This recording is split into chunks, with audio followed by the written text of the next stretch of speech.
This book has only been out a few weeks, but it's making a lot of noise. A lot of people are buying it and waking up to it because it's on the subject that's on a lot of our minds. And the two words, cancel culture, which speak of a great deal of evil that we have to combat and fight. And this book, congratulations, Kevin, for making this contribution to do so. Look, first of all, we must begin by thanking and acknowledging the people who've made tonight possible. And in a sense, I mean, we complain that the left have stolen all the institutions. Well, not the Page Research Centre.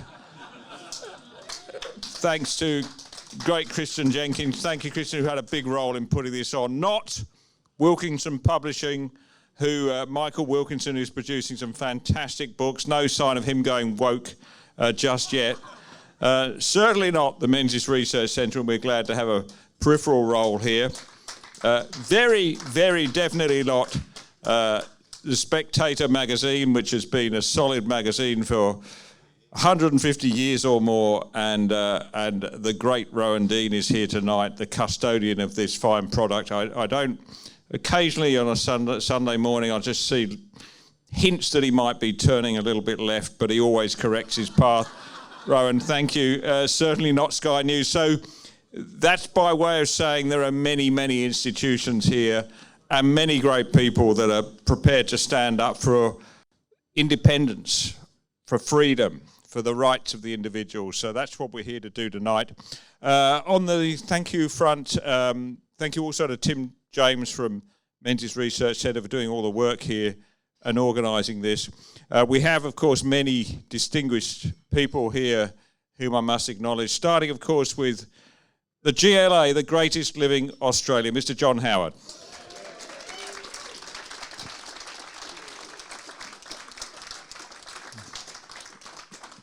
I think he blushed, but I'm not sure.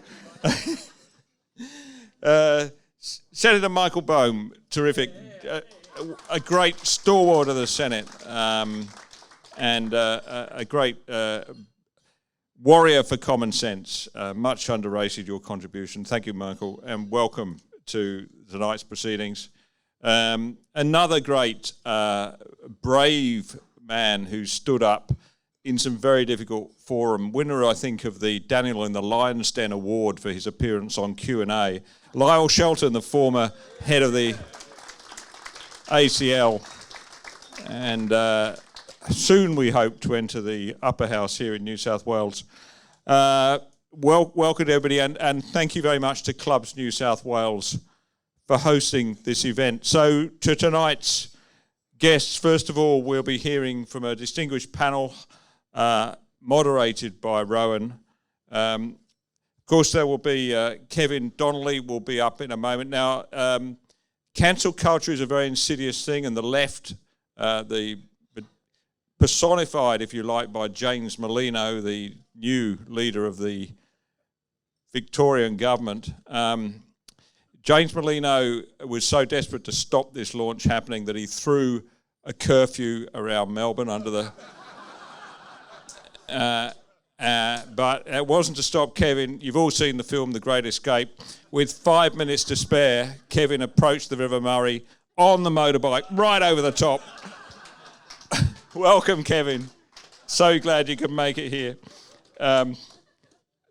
We're also very fortunate to have three other contributors to this book here. Dr. Fiona Mueller, an adjunct scholar with the Centre for Independent Studies, and previously held a role as Director of Curriculum at the Australian Curriculum Assessment and Reporting Authority, that very sound body. Fiona has a comprehensive background on education policy. We look forward to your contribution tonight, particularly timely in view of the review of the curriculum which is taking place. Dr. Stephen Chavura, lecturer in European and Australian history at Campion College, another institution yet to be taken over by the left. He's an author, an academic and regular contributor to The Australian and The Spectator, published numerous journals on philosophy of social science, political theory, religion and history, and a fantastic new book published by Melbourne University Press, The Forgotten Menzies. Congratulations on that book, Stephen. It's a fantastic contribution to the growing canon of books on Menzies that began with Mr. Howard's book.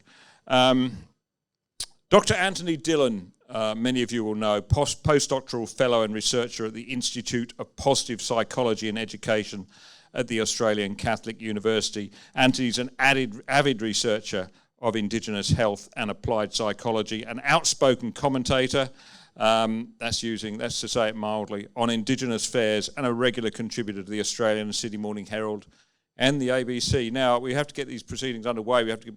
You all got to be home by 8:30 for Q&A, I presume. But that goes to make the point. I mean, they have stolen these institutions, but we've set up new ones, and it's so great to see such great support here tonight for freedom and common sense. So please, will you welcome Rowan Dean and our panellists to the stage.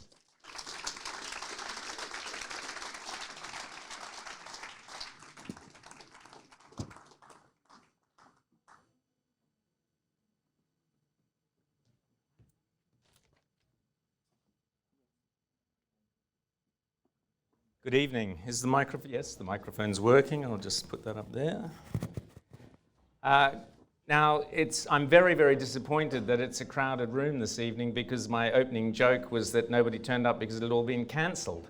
And that was stolen from me. But Kevin's been stealing my jokes for years, so there are no surprises there. I have to just quickly correct Nick. Please, Nick, we've been going since 1790. That's longer than 150 years ago. The first issue of The Spectator spoke about a young up-and-coming French lieutenant who was causing trouble. His name was Napoleon Bonaparte, the Michael Bohm of his day. Nick has had me do several book launches in the past. I've done everything from joke books, which is great fun, to the aforementioned brilliant Menzies biography by John Howard. Now, that was a very unique book launch, because Nick decided to put me on my mettle and put John on his mettle by having a book launch without any books. So we all rocked up to a beautiful evening like this, but there were no books, and Nick was rushing around. He used to have very dark brown hair, but by the end of the evening it had gone completely white, because the books were supposed to sail across from Kirribilli and arrive at the book launch, but unfortunately they were cancelled. So obviously some cab driver, some union official saw the pile of books coming and went, right, I know how to bugger up this particular evening. On a serious note, I've been a huge fan of Kevin Donnelly's since long, long before I had anything to do with the media. And I remember back in the glory days, the golden era of Mr. Howard, the era that I certainly look back to as the best time in Australia's history that I've experienced. And let's just give him a big hand, because, come on. How often do you get John Howard sitting in the room? During the Howard years, like many people, I loved reading the political stories, what was happening, commentary and so on, in the newspapers. Most of it was by a bloke called Alan Ramsey, I think, and he was, and Mike Carlton and names like that. And John Howard actually made a reference or a speech or a comment on one of the TV shows or in one of the magazines about Philip Adams. And Philip Adams was this advertising guy who you'll remember, who was this hardcore left-wing political commentator. And John Howard said, if only there was a right-wing Philip Adams. I don't know if you remember saying that, John, but you did say that. And as I worked in advertising at the time, I thought, I think there's a gap in the market. There's a gap in the market. See what I can do. At the time, I used to read Kevin Donnelly a lot, and back then, in the 90s and 2000s, Kevin Donnelly was talking about, wait for it, the Long March through the institutions, and the left's Long March is still there on the cover. Now, I was fascinated by this, and Kevin Donnelly was way ahead of the curve, way ahead of the game, Kevin. You were there decades before decades before everybody else. Kevin was warning about what was happening in our schools, and I remember John Howard appointing Kevin or a couple of Kevins, I think it was. He couldn't be satisfied with one Kevin, he had to have two to go and look at the curriculums and sort out what to do with them. But Kevin was warning about the long march through the institutions, about how this was, the left were corrupting so many aspects of our lives. And the tragedy of it all is that Kevin was so right, 100% right. And so many people, I'm thinking, probably everybody in this room at the time thought, yeah, okay. Bit of an exaggeration, Kevin, you said that last week, but in fact, he has been proven so right. And Kevin, you were a visionary, and we should have listened closer to you.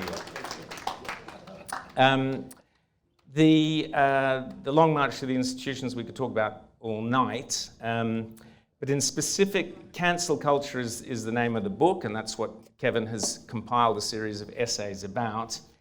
And it is the insidious weapon of the long march through the institutions. They are now so confident in the takeover of the institutions that they now feel that they can censor anybody who speaks up or says something different. The old cliche, I have many friends who have been cancelled. I'm sure you know some of them. Many people that I've been close to have gone through the cancel culture torment. It is torment. I name amongst those people Bettina Arndt, Craig Kelly, Ross Cameron, Mark Latham, the list goes on. Myself, and in fact, I've been several times come very close to being cancelled, and I'm certain, unfortunately, that will be my fate one day. But Bruce Jackson, who's here in the audience tonight, Bruce, put up your hand, there's Bruce. Bruce invented the term leftard. So give him a big hand. Now, it amused me, this term leftard, when I heard it, and I reiterated it in some particular forum or other. And I wasn't really thinking what it was when I said it. I said it on Sky one evening, the leftards, blah, blah, blah. And it hadn't really sunk in at that point that Bruce's genius, as he had, without telling anybody, combined the word retard with the word left. I didn't realize that until I woke up in the morning and Twitter informed me that that is what I had just said the night before. Thanks, Bruce. Nice work, mate. I owe you one. And as has happened several times in my career, what they call a Twitter storm enveloped, and many people here have experienced this. You suddenly, every single device in your home is telling you you are in an awful lot of trouble. It's like you've been the bad boy at school and you've done something terribly wrong. And in the past, in the golden years of John Howard, we would have just said, well, that's free speech, and shrugged it off, and you wouldn't have worried about it. But today, unfortunately, the people we work for, or our neighbours, or if we're kids, our peer groups, they take this stuff seriously and they will cancel you.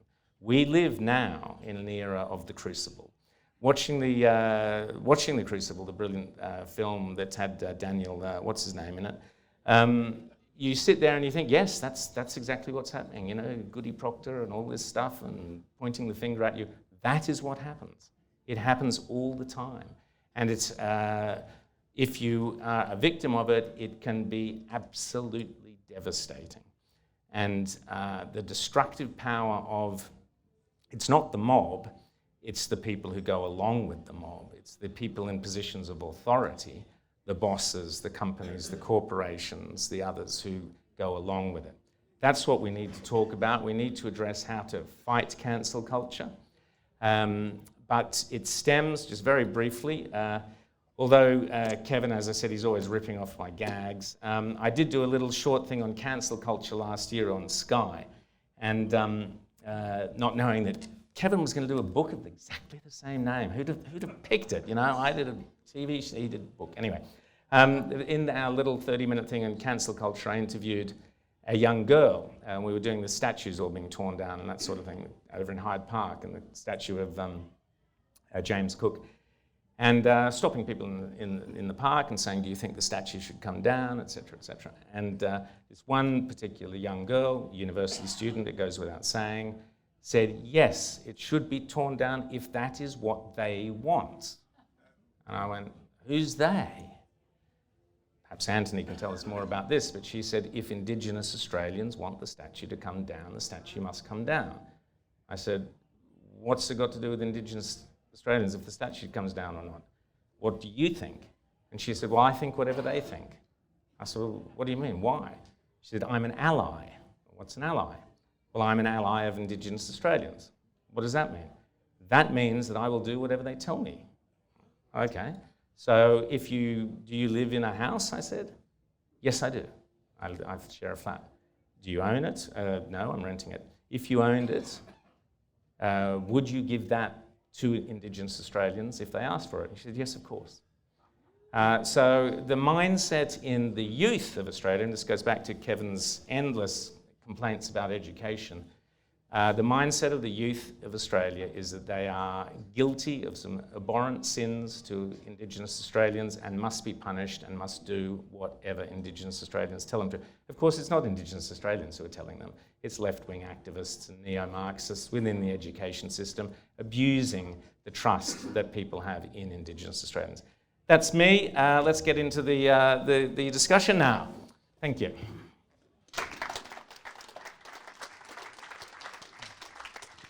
Who wants to kick? How are we doing this? Is there a question? Yeah. Okay, I'm going to kick off. Question for each one. Kevin, why did you do the book? Well, I was going to say I saw your show. I knew it. Yeah, it wasn't because I saw your show.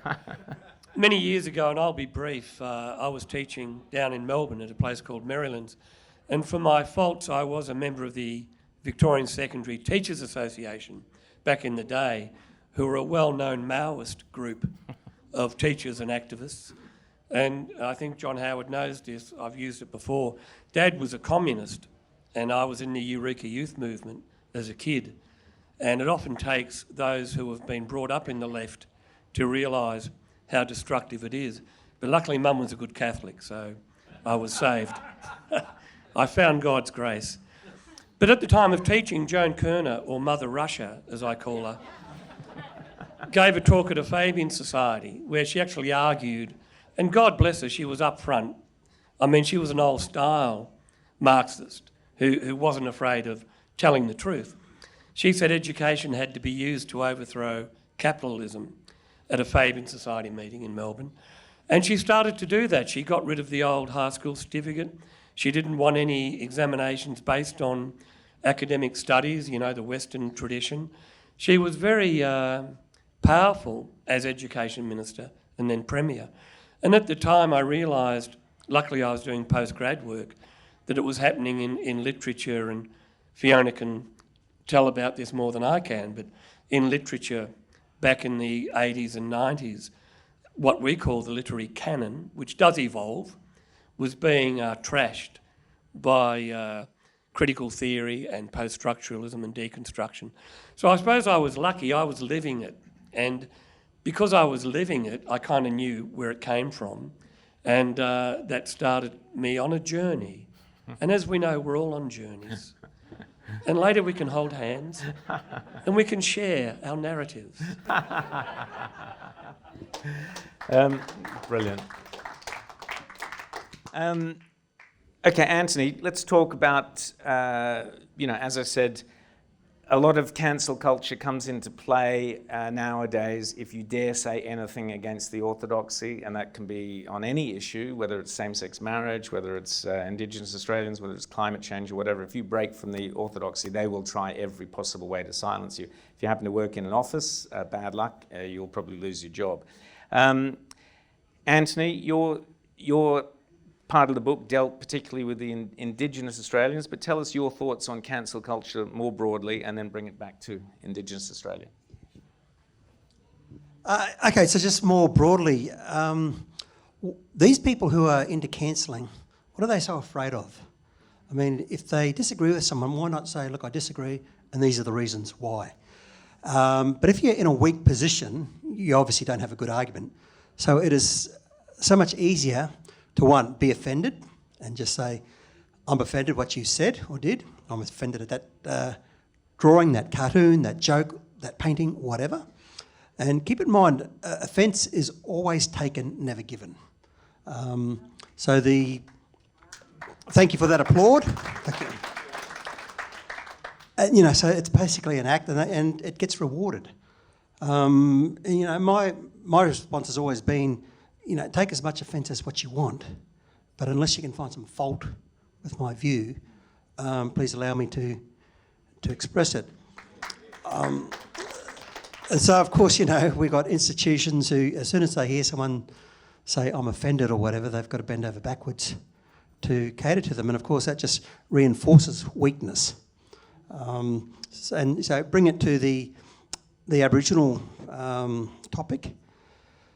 We have, and I've always said, as I say in the book, Aboriginal affairs is everyone's business, okay? And the commonalities between Aboriginal and non-Aboriginal people far outweigh any differences. And as of course we know, you've got some Aboriginal people today who claim Aboriginality on the basis of 2 drops of Indigenous blood, making decisions and voicing opinions and silencing others. You haven't walked a mile in my shoes. How dare you? Which is just absolute nonsense. My lived experience tells me this, blah, blah, blah, as if your experience doesn't count for anything. But again, if we just bring it back to Aboriginal affairs, it's everyone's business, and it's something you need to remember, that you can express a view. If you want to let someone know that you don't believe you should be blamed for what happened in the past, or you are happy calling coon cheese, or whatever it is, you have I'm serious, you have a right to do that. And the problem is, every time we buckle or pander to these people, the blacktivists, as I call them, who say this is offensive today, okay, we better change it. We need to think about cancelling Australia Day or whatever. Again, we send the message to Aboriginal people, you are so weak that you are upset by a word, a picture, someone who disagrees with you. So these people who think they're helping the Aboriginal people by reminding the country that how guilty white people should be, are actually disempowering and weakening Aboriginal people.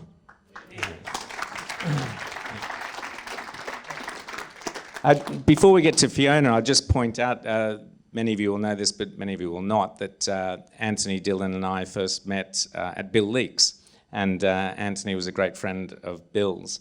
And what is relevant is that Anthony's father, Colin Dillon, was the first black policeman in Queensland or Australia? In Australia, okay? First Aboriginal policeman in Australia. By the way, was the least of his accomplishments. I can, yeah, exactly, yeah. The morning that Bill Leak did his famous cartoon of an Aboriginal dad and a copper standing there with the little kid. 5 years this August, yep. So the cartoon, we remember it all. Here's the policeman saying, basically the dad with the beer saying, what was the line again? Sorry, I forget. You're going to have to take, yeah. You're going to have to take some responsibility. Righto, what's his name? What's his name then? Exactly. Well, that morning that cartoon ran in The Australian, the first person to phone Bill Leak was Anthony's dad, Colin, who said that's the best cartoon I've seen summing up Indigenous affairs ever. And yet, within 48 hours, Bill was living a life of absolute hell, which many of us argue killed him. That's cancel culture. Fiona, English language. Tell us how they are cancelling words. They're doing that now. We are seeing we're reaping the rewards, if I can put it that way, of 60 years now of a gradual decline in respect for the English language. And the cancel culture is very much a part of how words are used to not just cancel, but to really make people question what they stand for, why they believe what they do, why we write and think and speak the words we do. And so many are becoming so insecure about the use of our own language that we're really now living in a time where we are not proud of it. We don't understand what it represents. We don't respect its capacity to reflect the noblest and greatest of what we have achieved as English speakers. That's partly because we are now being asked to use words, and I know there are a couple of people in the audience who've told me just recently about the insidious addition to signature blocks of personal pronoun replacements. So these are people in government jobs, in the private sector, in a range of workplaces where the human resources team has deemed it appropriate for English to become something else. No discussion, just this is how it's going to be. And we are living in a time where we no longer really know what we stand for.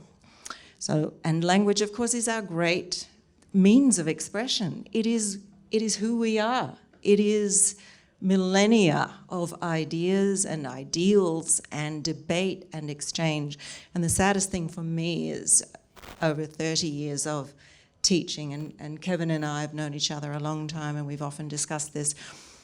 What has happened to that noble art of debate where you use language proudly, thoughtfully, with evidence to back up whatever position you take, and you know you'll get a hearing and then the other person will do the same.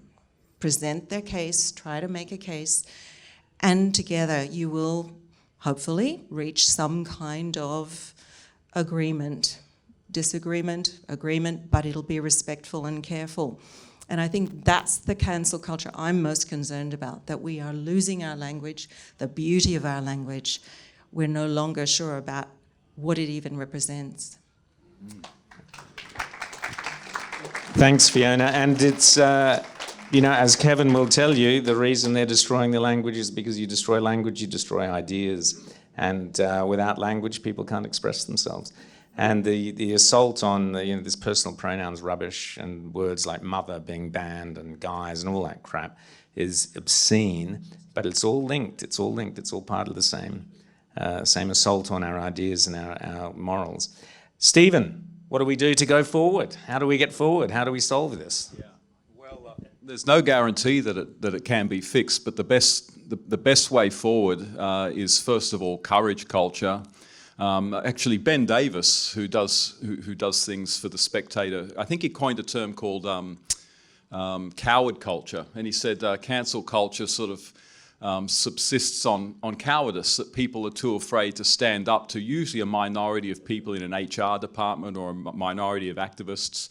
But what we also need positively is courage culture. We need people in workplaces to be able to sort of at first at least politely suggest to HR departments or in boardrooms where these issues are coming up, hey, you know something, this person has said something, it's what they have said is not incendiary, it's not abusive, it's just something you may happen to disagree with.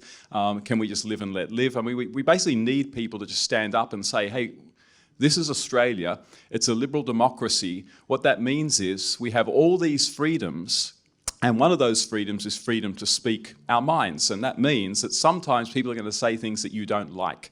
But so that's just the way it is. That's what it is to live in a free country. Not if you want everyone to do stuff that you like, then you've got to take away freedom. But in all seriousness, so we need people to actually stand up in corporations to do this, because we've got to remember we've got to distinguish between the Australian public and the market, the broad market out there, and the activists. And so often people forget that the activists are not the general Australian public.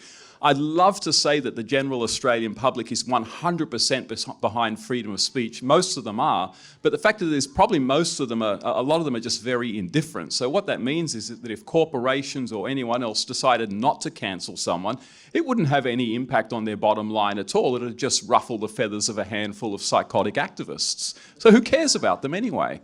You're never going to please them. But just one other thing about going forward, the argument we all really need to start thinking about very, very carefully is the harm argument. Because they've realised that the old argument that what you've said offends me, therefore you shouldn't be allowed to say it, they've realised how fatuous that argument is, that any discussion on any important issue is liable to issue in words that are going to offend someone. You can't discuss Palestine and Israel without offending someone. So they've moved away from that, and now they're basically arguing, oh, your words are harmful. Your words are harmful to LGBT folk. Your words are harmful to Indigenous Australians. Your words are harmful to vulnerable people. And so we've got to really unpack that argument, because they're basically going to accuse people who advocate free speech as basically people who are advocating violence against vulnerable people. It's a total pretext because they just don't like what we're saying. Thank you. Stephen, that's absolutely brilliant. And the point is, those same people who say that the word leftard, for instance, or is harmful to someone and is going to force them to, go and commit suicide, those very same people are quite happy when they see a angry mob beat up a bunch of Jews, or see an angry mob beat up a bunch of conservatives or whatever. They're quite happy to see harm inflicted, if it's violent harm, against people they don't like. But heaven forbid you use a word that, might upset them slightly. Or for months and months and months during the same-sex marriage debate, tell gay kids that everyone who votes no hates their guts. That is inflicting mental harm on people. Hear, hear. Okay, well, I know Michael Boehm's desperate to be noticed. He's sitting down here, one of the great, great writers on The Spectator. Always got a very poignant, relevant question to throw up onto the panel. Oh, have I? Well, in that case, it's all very well for the suggestion that boards and HRs people be stood up to on this issue, but the government doesn't do anything about Section 18C. Where's the lead? Why are you expecting the private sector to, if you like, fly in the face of what is apparently government policy? Well, Anthony, I think you're our expert on 18C. Am I? No. Wow. Okay, look, I'm caught off guard there, but look, people say, well, freedom of speech, etc., but we can't have people hating, inciting violence, etc., etc. The problem is, that's very subjective, and I think there is a clear line there, but the problem is someone says something you don't like. For example, here's a classic one. The rate of violence or child abuse in Aboriginal communities is higher than the general population. Okay, that's not a slanderous comment or anything, but to some people they will take that as, that's hate speech, that's racist, that's terrible. So yeah, I don't know what more you want me to say about that, other than to give the message, and this reflects what I said before, that you're upset by a word is just ridiculous. I mean, you'll never get wet from the word water. I mean, it's just a word. And words are used to express people's opinions, and there are some opinions you're not going to agree with. Okay, that's very different to saying, saying I'm going to come around to your place and shoot you down. I'm going to get everyone to shoot you down. That's extreme. But just differences of opinions are simply differences of opinions. If I could add to that, please. I was Chief of Staff to Kevin Andrews during the Howard government for a while, and I always remember John Howard having the odd stoush, as we called it, with Paul Keating, over, or Darth Vader, as I called him, in his Xenia suits. But a good working class man, by the way. But Howard always talked about the battle of ideas. And that to me is crucial. And I suppose that came from childhood, because my old man used to throw rocks at the TV whenever Sir Robert Menzies came on.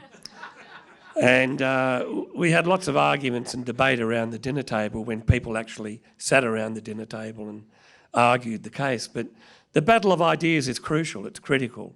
And unfortunately, and I'm happy to say it, not all so-called conservative liberal politicians over the last 20 years have fought that fight the battle of ideas. I met Claire Chandler in Hobart a couple of weeks ago, who's a strong voice against transgenderism, but she's one of the few.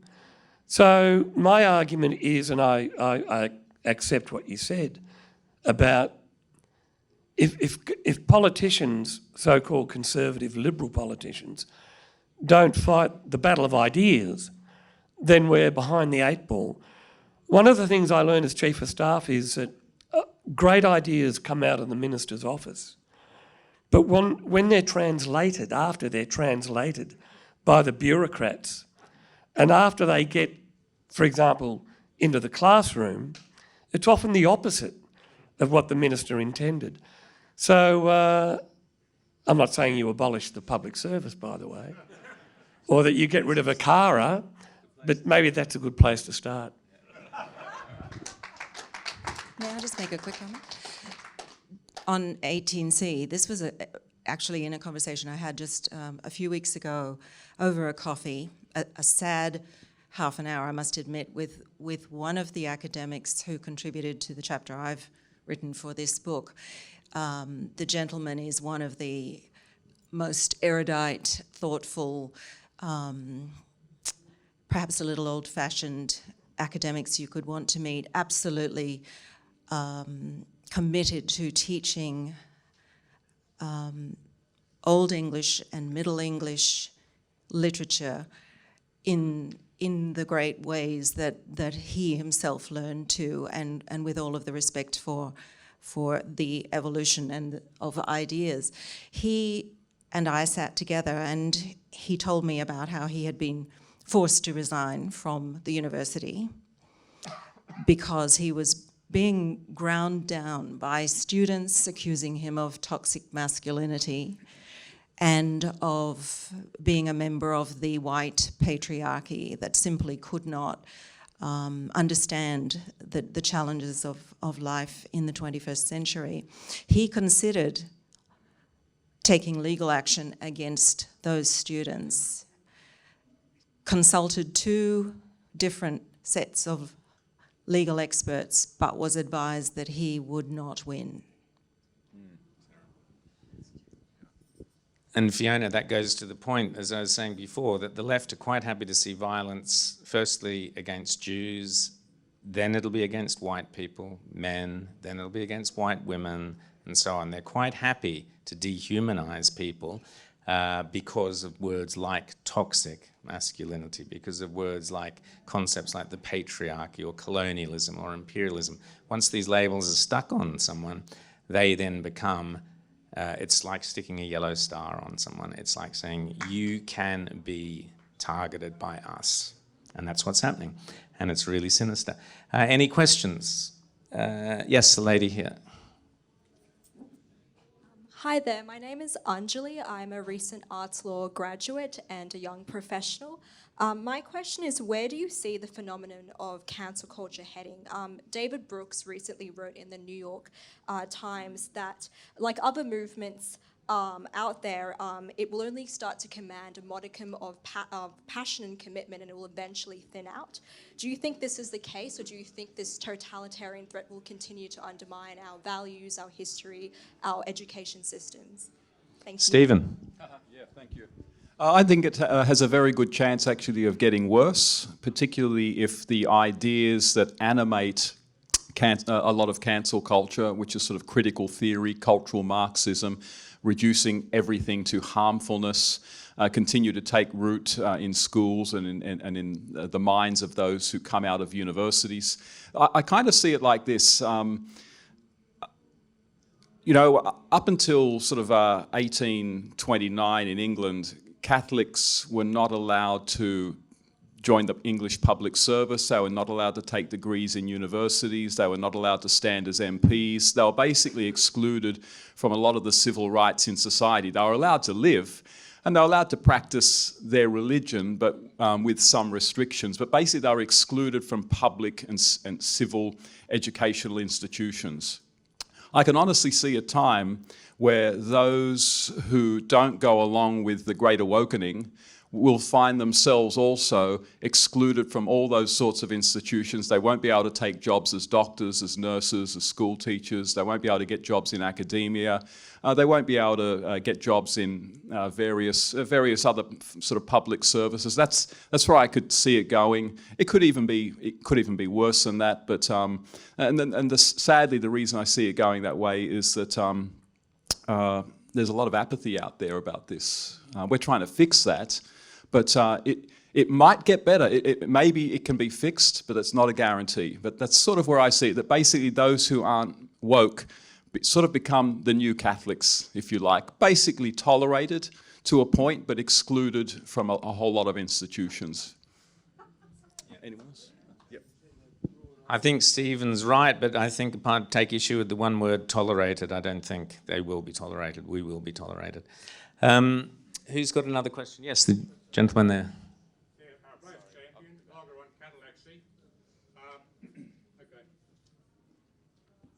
I'd like to urge people to read the appendix to 1984. That chilling. I revisited it this morning. Not on? Oh, sorry. Now, read the appendix to 1984. That is a minute account of Newspeak, the way Newspeak works, to destroy words, to destroy the capacity to think about things they don't want you to think about. Read it. See what it's doing. See how it's happening. That was written a generation ago. And 1984 wasn't supposed to be the end of the road. That was just the inversion of 1948 when the book was published. In this appendix, you find that they hope to have this thing in place by 2050. And following the George Floyd episode, this thing has got turbocharged. So they're on track to get it. Yeah. Thanks. Thank you. Well, you're right, and we every day get examples of Newspeak. The classic is that saying all lives matter is racist. Go figure.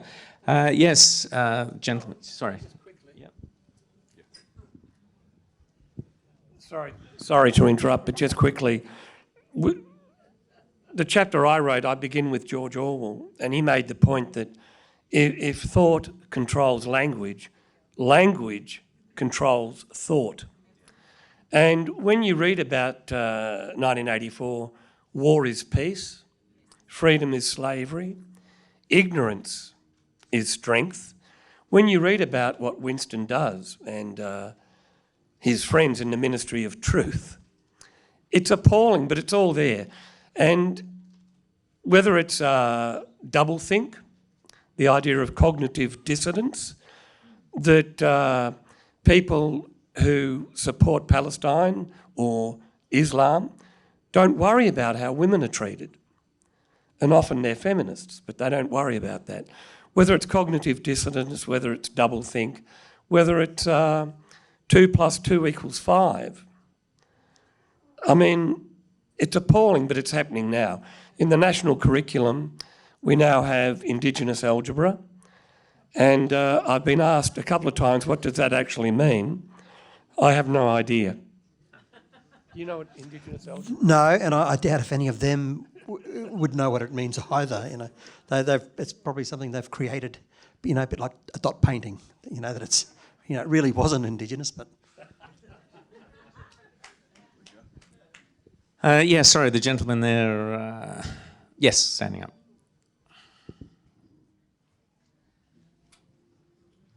My name is Raymond Hesselhurst. A passing comment on the appendix to 1984, it's in the past tense. But my question really is, to what degree do you think that the decline or suppression of a Christian metaphysical undergirding of Western culture fosters the present work culture? Who'd like that one? Stephen? Well, I think in several respects it does. I mean, look, central to Christianity, and of course it's not always been exemplified perfectly throughout Christian history, but is the notion of resolving conflicts not through victory but through forgiveness. And cancel culture is the antithesis of forgiveness. And so you often get people who will actually apologise. They'll get down on their knees and say sorry for something they said. Too late, you're gone. And it's interesting that sort of cancel culture and wokeism, the Great Awakening, that rises while social Christianity is declining. And there's a sense in which wokeism is sort of filling the void of Christianity. But on the transgender issue as well, maybe one of the things that lends transgenderism its plausibility, and so therefore makes objections to transgender demands on other citizens, is a decline of the view that the created order is as it should be because it is created by God. And if you get rid of the idea that the created order is as it should be because it is created by God, then if someone just says, well, I don't like the way my body is, or I feel like I'm in the wrong body and I want to change it, if someone else objects and says, no, you really shouldn't do that, that sort of possibly removes some of the force from the objection, and that might lead again to sort of a greater likelihood of those objecting being cancelled, because they're probably coming from a point, maybe they are coming from a point of view where there is an objective normativity in nature, which maybe younger generations are losing sight of. That could have something to do with that. I think forgiveness, though, is pretty important. Sorry, Fiona. Yeah, there is no forgiveness in woke culture, none. Regardless of the position one might take on Christianity or any other established religion, the fact is that almost all elements of the society we claim to be part of and believe in Australia actually have their origins in Christian beliefs and attitudes and behaviours. So the notion of equality, the notion of treating others as you would like to be treated yourself, and we teachers teach that golden rule as much as we can when trying to manage classrooms.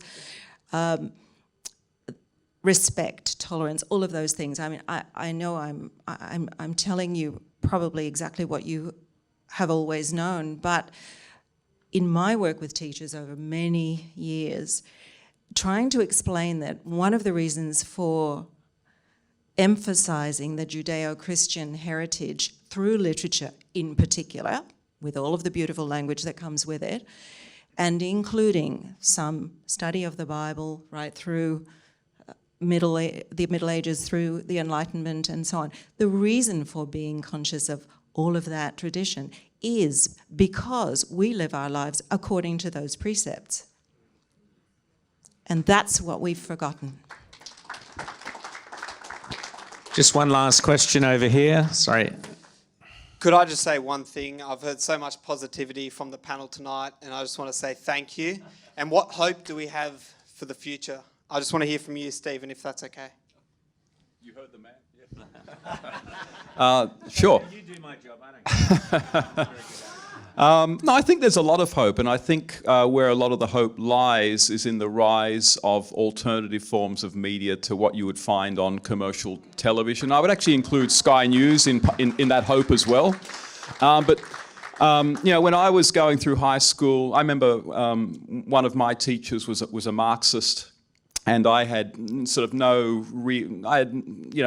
if you wanted to find a book on this kind of thing, you'd have to go to the library or to the school library or the public. It was difficult to get information that would counter the views of your teachers.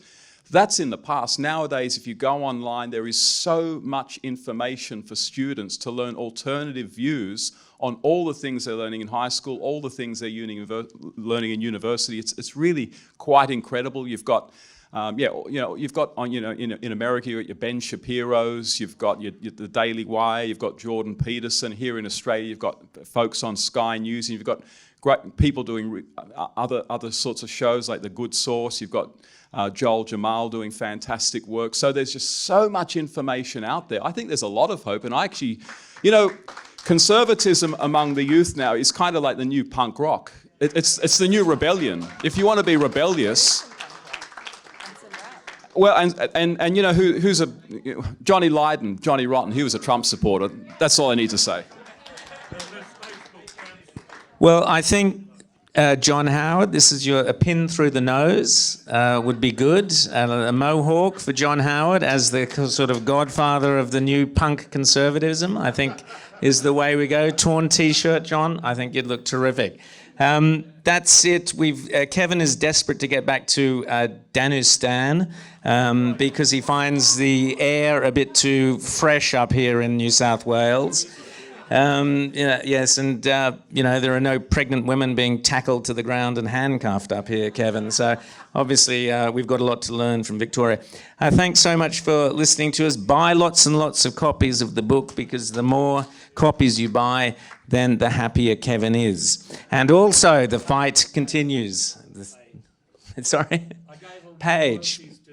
Then the happier Page are. But it's a great book, a great read, and terrific to have the writers here. Give them a big hand. And thanks so much for coming along. Thank you. Yeah, big round of applause for Rowan, our host, and our wonderful panel. Thank you. I'm Christian Jenkins, the director of Page. Thank you all for coming tonight. I thank you for your support and for your time. Thank you, Joel. And thank you, Menzies, Nick Cater, and Tim James. Thank you to Clubs New South Wales in particular for hosting us.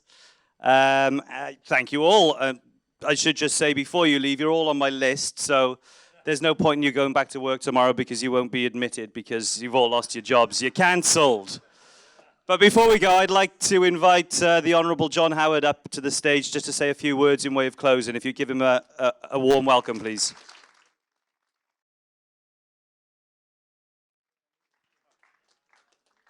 Okay, that's very kind of you. Can I, first of all, express my admiration for the Page Institute and the Menzies Research Centre for staging tonight. They are great, warriors for all the good things that we believe in. Can I also express my admiration to Kevin Donnelly for fighting the good fight for the causes that are very dear to our hearts, and the panel is wonderful. It was a wonderful panel tonight, and I thought you gave us a lot of encouragement, particularly at the end, about what can be achieved. We shouldn't get negative. And I think one of the most important things to remember is that no issue is too trivial not to be engaged if a principle is at stake. I can remember in the early days of being Prime Minister, I had a letter presented to me and it was addressed to somebody and it said, "Dear Chairperson." Now, I mean, that's sort of small, I know, and all of that. And I said, "Look, I don't really like this." I said, for better or for worse, I was taught in the New South Wales government school system that the word chairman was really sort of a hand on the chair. I mean, the Latin word manus, isn't that to do with hand? And isn't manufacturing, all from that? And but you have these people running around saying, I was talking to the chair the other day, and you think they've gone bonkers. And so I issued an instruction to my department that in future letters should not carry the appellation of chairman or chairperson, rather. So it'd be a chairman. And that got on the front page of the telly the next day. I don't know who leaked it, whether it was a rather over-enthusiastic press secretary of mine who thought it was a good thing to leak, or it was an outraged, politically correct bureaucrat. But it is undoubtedly a battle of ideas. The person who had more influence on me politically and was very much my political mentor was the late John Carrick, who many of you know. John was a magnificent survivor of the brutalities of Japanese prisoner of war camps and lived to the age of almost 100. And he taught me very early in life that politics was a battle of ideas. And I had a lesson in this in my own family. My mother and father were wonderfully conservative people. Although Dad was more of a Menzies man than Mum was a Menzies supporter. And I can still remember from childhood when the referendum to ban the Communist Party, was held, I think, in August or September of 1951. No, 51. Somebody say 60? No, Bum, just keep quiet, Bum. Just stop. You can stir later. And because 1951 was the height of the Cold War. It was not long after, it's only 2 years after the communists had taken over in China. The Korean War was in full swing, and the argument was pretty strong. And I remember the discussion at the dinner table. Mum said, no, Dad said to Mum, oh, Menzies, you're speaking tonight on the radio. Mum said, and I thought, oh, no. She didn't seem very enthusiastic about that. And I just remember she said, Lyle, I'm not voting yes on this. I think it's bad to suppress ideas, even though we don't like the ideas. And and Dad, replied about the importance of the communist threat, or all of that. And that was the end of the discussion. It was never discussed again.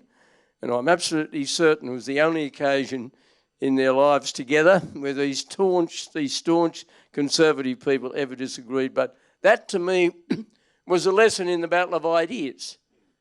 They both believed in the same Australia. They were both loyal, pro-monarchist Australians who believe in all the old values of our society. And they were, particularly in the case of my mother, very God-fearing people. But they just had she had a strong view. And that was just a lesson to me that politics in the end is a battle of ideas. And the values that we do hold in common, it was put wonderfully by one of our panellists at the end about we are more than anything governed by the Judeo-Christian ethic. It infuses everything. When I hear people say, oh, the United Nations Charter separates church and state. No, it might, but all it does is in separating church and state is to confirm Christ's words in the Gospel of St. Matthew of render unto Caesar that belongs to Caesar and render unto God that belongs to God. That was the origin of the separation of church and state. It owes nothing to the United Nations Charter, and it's a fine document in many ways. I don't want people to think I'm anti the United Nations. I'm in favour of the United Nations when it works, and it does work on occasion. Some of its agencies do wonderful humanitarian work, but anyway, that's a longer story, and you don't want to hear from me tonight. But I do admire Kevin. I respect his crusade, and it is a crusade. We shouldn't be complacent, but I'm also optimistic, and I'm quite optimistic about the young. When I see the success on the university campuses of some of the freedom projects of the Institute of Public Affairs, which I think does an absolutely superb job, really a wonderful organisation. And we've got a lot of wonderful organisations, and I'll end as I began, the two wonderful organisations that have come together tonight for this. And as somebody who was a passionate believer when I was in politics, in the coalition between the Liberal Party and the National Party, I'm delighted that these two think tanks have come together tonight. Thank you.